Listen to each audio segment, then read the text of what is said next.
Riwruoge mag oganda e kaonti ma Migori dwaro mondo piny owacho mar kaonti ma Migori onyuand pach oganda e chenro mag dongruok kendo giket jopiny e ler e chenro mag dongruok ma gitimo, ka jopiny bende ijiwo mondo ket piny owacho mar kaonti tesre.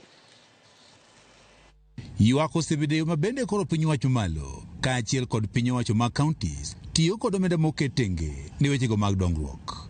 Maya simo kuom riwruogego mag oganda e kaonti ma Migori kao riwruogno mar East Africa Collaboration for Economic, Social and Cultural Right chako chenro mar puonjo jopiny yore mag keto piny owacho mar kaonti kod mamalo tesre kaachiel kod miyo jopiny lony e rang kaka omenda kod tiyo godo. Community are sensitized.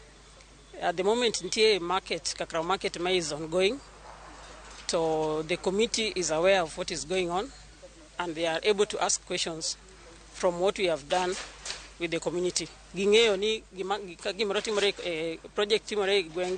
It is their project and they have all the rights to question mondo give the right answers. E kinde romo mano kelo riwruoge mag oganda moko jodak e kaonti ma Migori, apisas mawuok e piny owacho mar kaonti ma Migori kod piny owacho malo moko kuom jopiny ne oywak ni piny owacho mar kaonti ma Migori pok onywando gima kare e chenrogo mag dongruok. No watimo audit, social audit ne dispensary ma Nyamwari we came to realize that it was there.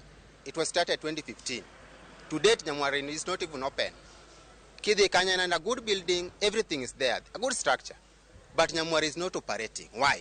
Because community, Nanogino Kanya. In fact, they have even threatened to make the Chak team of poultry farming in that the project Hospital. Look at that. Jokanyo mag oganda ka otele kod jenatino wacho ne nitiere moko kuom chenrogo mag dongruok moket gi ler ka otende kod omenda ma itiyo godo kata kembe ma omiyo rak. Kata contractors magwa timo activities e kor gweng' in the name of projects. To mondo mi giket kata logo kanyo manyiso ni this is a project for this financial year. It has cost this much. It is going to end this. It is going to take this duration of time. There's nothing like that. To get that information makes us to push to an extra mile that we get this information, which is not supposed to be so, because we also have a county website that these documents and all the information should be posted there. Kata kamano gipuoyo piny owacho mar kaonti ma Migori kuom ting'o malo chenrogo ma kao pach oganda e wechego mag dongruok. Actually, this year we have been involved in the budgeting process. From the beginning to the last process. Oganda e kaonti ma Migori dwaro mondo jokanyo mag committees ma omi thuolo mondo koro ng'i chenrogo mag dongruok ma itimo kod piny owacho e gwenge mopogore opogore koro bed jogo eko moyier kod oganda e gwenge ma giwuoke.